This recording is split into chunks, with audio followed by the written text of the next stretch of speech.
Luke 15. The parable of the lost sheep.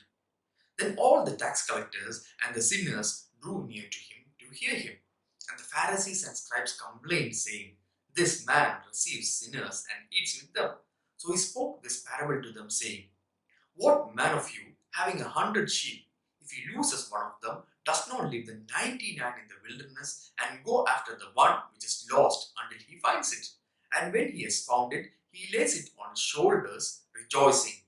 And when he comes home, he calls together his friends and neighbors, saying to them, 'Rejoice with me, for I have found my sheep which was lost.' I say to you that likewise there will be more joy in heaven over one sinner who repents than over 99 just persons who need no repentance." The parable of the lost coin. Or what woman having 10 silver coins, if she loses one coin, does not light a lamp, sweep the house, and search carefully until she finds it? And when she has found it, she calls her friends and neighbors together, saying, "Rejoice with me, for I have found the piece which I lost."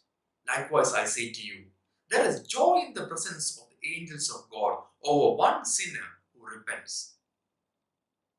The parable of the lost son.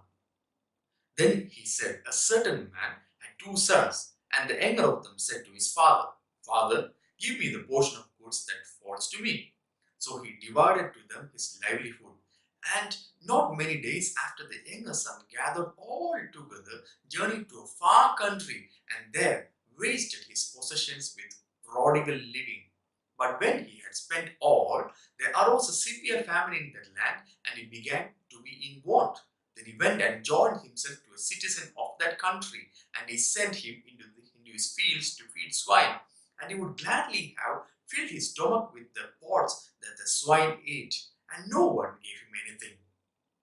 But when he came to himself, he said, "How many of my father's hired servants have bread enough and to spare, and I perish with hunger? I will arise and go to my father, and will say to him, 'Father, I have sinned against heaven and before you, and I am no longer worthy to be called your son. Make me like one of your hired servants.' And he arose and came to his father. But when he was still a great way off, his father saw him and had compassion, and ran and fell on his neck and kissed him. And the son said to him, 'Father, I have sinned against heaven and in your sight, and am no longer worthy to be called your son.' The father said to his servants, 'Bring out the best robe and put it on him, and put a ring on his hand and sandals on his feet. And bring the fatted calf here and kill it, and let us eat and be merry. For this my son was dead and is alive again. He was lost and is found.' And they began to be merry. Now his older son was in the field, and as he came and drew near to the house, he heard music and dancing. So he called one of the servants and asked what these things meant. And he said to him, 'Your brother has come, and because he has received him safe and sound, your father has killed the fattened calf.' But he was angry and would not go in. Therefore his father came out and pleaded with him.